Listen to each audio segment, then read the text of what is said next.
Welcome to the special edition of the Accelerating Operational Performance podcast. Again, it's me, Greg Schenkel, your host, President of Unique Training and Development and Frontline Leadership Systems. And remember, our special edition podcasts are just for me to share some things that are top of mind that I think would be particularly helpful for you as a leader or for your leadership team. And today, my topic is dealing with variation in operating performance. So I've got my trusty iPad here. So if you're listening to the audio version of this through your podcasting app, just remember you can always check out the video on our YouTube page at unique.leadership. We're also going to be posting some of these videos up on LinkedIn, so you can search me out as Greg Schenkel and see it there on the LinkedIn feed or on our LinkedIn page for Unique Training and Development. So today's topic is really dealing with variation in operating performance. This is something I've been thinking about for a long time for two reasons. Number one is that I've been, I don't know about you, but I've visited multiple locations of the same chain, let's say for a restaurant. And I'm thinking about one specifically, but I will not name names. And I remember going to this one location and I tried it several times, and every time I went in, it was messy, the staff was rude, service was slow, the attitude wasn't great, and yet just across town was another location of the same restaurant chain. There, everything was clean, organized, the staff were friendly, the service was quicker. And so this is under the same franchise. So they're operating under the same system. Why is it that one operating unit outperforms and does so well and another does so poorly? And you know that we're in the leadership training and development business. So you know one thing I want to isolate is the quality of the leader. The second reason that I wanted to talk about this today is that I did a visit to a client. Now, another subsidiary that they had purchased had used our training programs and had great results. But I got to meet with the executive team in Atlanta, Georgia. And what they challenged me with is they said, okay, well, what difference does leadership really make? How do you measure the impact of your leadership training programs? I go, you know what? That's a really great question. Let me ask you a question. You've got hundreds of operating units in a very diversified space. And how do you think? Do you think the quality of the operating general manager or location manager has any impact on results? And they said, yes. I said, so I feel the same way. So what we're really trying to figure out is what is the relationship of leadership to variation in operating performance between levels. So first of all, let's define what it is that we're looking for here or looking at. And really what we're focused on is in variation in operating performance. We're, of course, talking about where there's multiple operating units. Now, technically, I've been mostly thinking about different locations in the same company, but you could argue the same thing could be different departments or even different shifts within a production facility. And it's just that there is this difference and there's a way of comparing the results. The range of results. So if you compared your lowest performing unit to your highest performing unit, what does that look like in terms of dollars and cents and KPIs, key performance indicators, and metrics? Is there a large variation or gap, right, between the high and the low, right? Or is it relatively tight? If it's relatively tight, you really don't have to listen to this episode if you don't want to. But if you've got more variation in there than you'd like, then I'm going to share with you some ideas to make that variation smaller and get more consistently great results. And then the other thing that we're going to do is we're really going to focus on isolating the leadership impact as it relates to variation in performance. Now, I've created a model that I'm going to share with you here, and the model, I'm calling it the operational performance variation model. And it's just my way of framing some of these things. So first of all, if you're listening, it's a classic 2x2 matrix. And on the left side, we're going to put operating performance variation. That is, how much variation is there in operating performance between the business units? Now, to make it work, I've put high variation at the bottom, because that's bad, and low variation at the top, which is good, right? Lower variation means more consistency. Now, on the horizontal axis, I've got leadership effectiveness, and again, we've got low on the left and high on the right. So if you're following along with me, which is difficult if you're just listening to the audio, in the lower left quadrant of this matrix, that is where there's low leadership effectiveness and a high degree of operating performance variation. Really, what I'm going to label that as is luck. Which, of course, in business, it's tough to just say, that's what we're going for, is just good luck. And all luck would say is if you're getting results with a high degree of, well, you're not getting great results if you have a high degree of variation. But if you have low leadership effectiveness, it's sort of like the expression that says even a blind squirrel finds a nut every once in a while. And that could be what's happening in your organization, is despite high degrees of operating variance and low effectiveness in leadership, some people are still managing to run good operations. Now, remember, luck also means that sometimes it's just based on your location. Maybe you are strategically the only option in the area. And so even though it's a poorly run operation, it still makes money. Still, if you're visiting that operation, you know that there's still room for improvement. But of course, they're making money because they're lucky. Right? And of course, what would disrupt that would be a competitor moving in, recognizing that maybe your service stinks or that your operation isn't well run, and they could come in and take that business away from you. So we don't want to rely on luck. Okay? Now, still sticking in the lower part of our matrix in the bottom right corner. So we have high leadership effectiveness, but we still have a high degree of operating variance. And so really, that's going to be, again, a little version of luck. It's really on the operating condition. And there's going to be several variables here, right, that are going to influence your performance in that business unit. So again, because you've got a strong leader, but your strong leaders are still not performing consistently when you compare them across operations, what that tells you is there's something else going on. So in a production facility, that might be explained by saying that one department is running one product SKU and running it for a long time, so they don't have as much setup time or downtime or changeover time. Or maybe the business conditions are that the product mix in one of your facilities is more favorable and simpler to produce, and in another operation it's more complex. And so the operating conditions are really driving whether the results are good or bad, even with an effective leader. So I guess technically it's a little bit better in that your leader is having some influence over operations, but still a lot of it has to do with factors beyond the leader's control. Now, if we go to the top left corner in the matrix, this is where there's a low amount of variation, so you could say a high degree of consistency between operations, and a low degree of leadership effectiveness. What we've got here, I'm going to label this quadrant improvement, and I'm also going to call it challenge, right? So we have some consistent performance. The leadership capabilities are relatively low.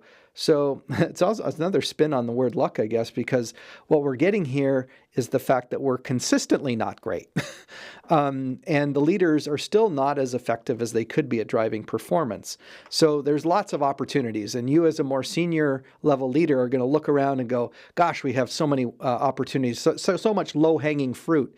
But the leaders aren't competent enough even to discover what they could do to really improve the operating performance. So we've got still a lot, don't have a lot of variability. The operations are generally not doing as well as they could do, and they all share a similar amount of potential to get better. Now, of course, the part of the matrix that you really want to focus on is the top right. That's where you would have low amounts of variance in your operating units, which means a high degree of consistency, and you'd have a high degree of leadership effectiveness. And of course, we might just label that, I'm just going to call it OpEx or operational excellence, right? And that means that your leaders are very good, your systems are excellent, your way of managing people resources and how they interact with those systems is great. And so you've got operational excellence. This is what we're trying to achieve. Now remember, many companies have operational excellence, but they label that as lean, continuous improvement, Kaizen. And those are great tools, but when they're combined with great leadership, it is true operational excellence. So before that, it's really a set of low-hanging fruit that the tools, and a company is more tools-oriented than they are building it into their culture. Okay, now, there is this little corner in the top right of that top right quadrant, and I'm going to call that world class. All right, world class. What that means is that the best of the best, when you have exceptionally talented leaders running great operating systems, you have a world-class operation. That's when your profitability is going to be maximized. That's when your culture is going to rock and roll. Your organization is very attractive to talented people. There's really not much danger of losing people. Because your margins are great and your operating performance is great, you can reward your people appropriately, and you've really got a world-class operation. So if you've got that, you probably can stop here, pat yourself on the back, and go and have a great day. But let's dig into it a little bit more, assuming that you want to reduce the amount of operating variance between different business units. So I want to share with you this model called decision-making waste. And it's just basically so that you understand what some of the problems baked into decreasing that operational variance is because of your leadership team. And it's not because you're bad or anything. It's just that you have your executive team at the top. You've got your managers. You've got your supervisors. And again, some of these might be called, store managers or location managers. And then you might even have some team leads. And then you've got your frontline employees. All the decision-making waste, first of all, you might say decision-making waste. What the heck does that mean? It means that you're incurring waste because higher value resources, and I just mean higher value because they're higher priced and there's fewer of them, are getting dragged into solving problems that really the operating location leaders closest to the work should be taking care of. In fact, you could argue that the folks at the front line should really be running the business well and consistently well. The people in the middle are really supposed to focus on improving the business and across all operating units. And the folks at the top are really focused on growing. So every time I have a senior level leader who's embroiled in solving operational details that should have been fixed at the lowest level, you're going to see a couple of things happen. First of all, there's a distraction in terms of money and time. And so everyone's being distracted on short-term, small dollar opportunities instead of longer term or medium term and bigger opportunities for the company. This causes a lot of variation in operating performance by itself because I've got relatively few senior resources that are having to intervene far too often to solve problems that the operating leaders should be solving. Right? So anyway, there's an opportunity to reduce that kind of waste, and it's often invisible in operations. The only thing you could tell if you're in one of those senior roles is how much of your time is spent dealing with things that are relatively short-term in nature and relatively small dollars. And sometimes leaders will push back on me when I discuss this because they'll say, Greg, I'm just leading by example. I'm willing to get my hands dirty. And I say, great, that's good. If you need to do a deep dive every once in a while, that's helpful. Your team will appreciate it. If you're constantly doing it, it should raise at least a concern, a question mark in your mind, like, why am I getting involved in all this? Is that the real way I'm maximizing my value to the organization? So one other model to talk to you about, and that would be this idea of the improvement impact iceberg. And all we're saying is an iceberg, and like many iceberg models, way more is below the surface than on top of the surface. Now remember, most operating leaders, they focus their attention on tons of initiatives that they throw at the top of the iceberg. This includes even some of the training that we offer, right? We're going to do some training. It can't hurt. We're going to do consulting. We're going to work on systems. We're going to write some great SOPs, which isn't a bad thing. We're going to put a new ERP or enterprise resource planning system in, right? And we're going to put some capital equipment, some technology in there. And then the reality is, though, only 10% of the impact on the operation is really achieved above the surface. So you're throwing all these initiatives at the operation, and yet you're still seeing a high degree of variation in the operating unit performance. That tells you it might not be the fact that you haven't got the latest shiny system or flavor of the month training program going on, right? There's something deeper. Now, if you go below the surface, the kinds of impacts you're trying to have on your operation is really three things. You're trying to achieve engagement, right, as an outcome. That's really dealing with the people. The people love working there. They're talented. They're skilled. They have the problem-solving capabilities to take care of 80% of the problems, right? They're actually process experts in taking care of the business and taking care of the customer. You've got efficiency as an outcome. Now, your efficiency is really dealing with process. You've got world-class processes. Your SOPs are amazing. Your systems are great. They actually support the business unit leaders in making their business run better.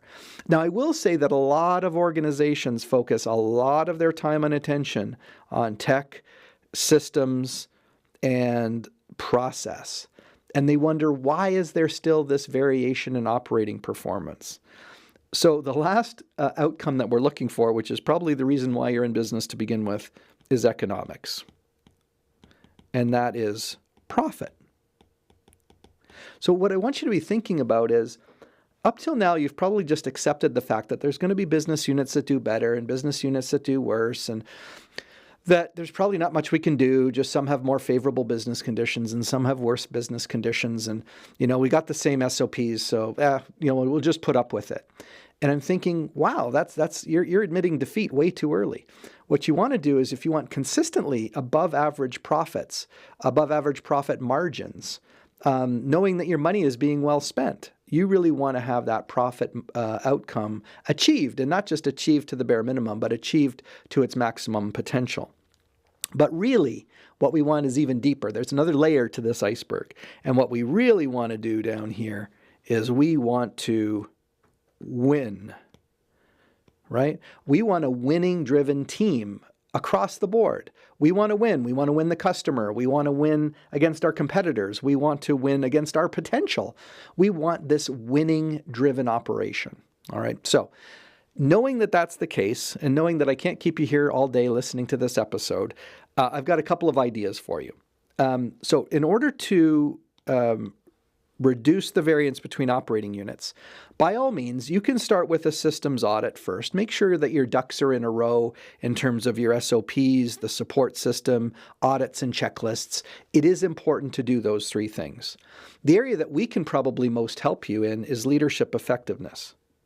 Now, we've got a new program that we're developing, and we're working on it with a few clients. And I'll write the initials here so that you have it. We're calling it the OPAL program, which basically stands for Operating, Performance, and Leadership. You see, a lot of operations basically have their OPEX initiatives like continuous improvement and Kaizen and Lean, and then they have some soft skills programs that they run over here to the side. And, being in the soft skills training business primarily makes me think, they're not a bad thing to invest in, but what's missing is this connection between operational excellence and leadership. So really, this OPAL program is designed to make the interactions between your leaders and their team members highly effective around the crucial interactions that drive operating performance. The last thing I put on the list here is really just this idea of active management. And by active management, what I'm trying to get you to do is to defeat the decision-making waste that occurs in your operation. If your operating leaders can't run the business effectively, and mostly independently from their boss, the regional manager or the district VP, there's room for improvement there. And so what I'm suggesting to you is that you give your people the best tools that you can to make the best decisions, at least in 80% of the most common. You're familiar with the 80-20 rule, right? Which is 80% of the activity really revolves around 20% of the problems, or 80% of the value is caused by 20% of the activity. But you also want to make sure that your team is capable of solving basically 80% of the problems that they might run into and making those decisions effectively. This is where we come in. You can reach out to us at our website at uniquedevelopment.com, connect with me on LinkedIn. What we should do is have a conversation about how to bring this variation in operating performance under control so that all your leaders are capable, along with world-class systems, at driving the best potential results. If that sounds interesting to you, please reach out to me through the website or on LinkedIn. Let's have a conversation. Let's see how we can help your organization become a winning-driven operation.